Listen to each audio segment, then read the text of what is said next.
Tere, mina olen Anita.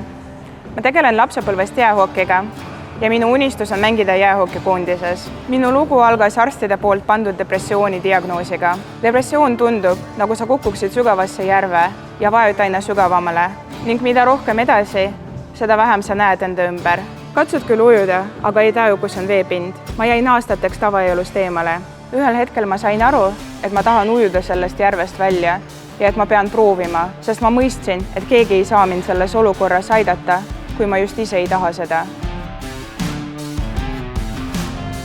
Tänu arstiabile, sõprade toetusele ja treeningutele MyFitnessis ma sain hakkama ning juba eelmise hooaja lõpus ma olin koondise kandidaatide treeninglaagris. Ma sain aru, et füüsiline aktiivsus mõjub vaimset tervist. Igast takistusest saab üle, aga esimest sammu pead sa ise tegema. Pole vahet, kui pikk on see samm, peamine et õiges suunas. MyFitness on muutnud minu elu.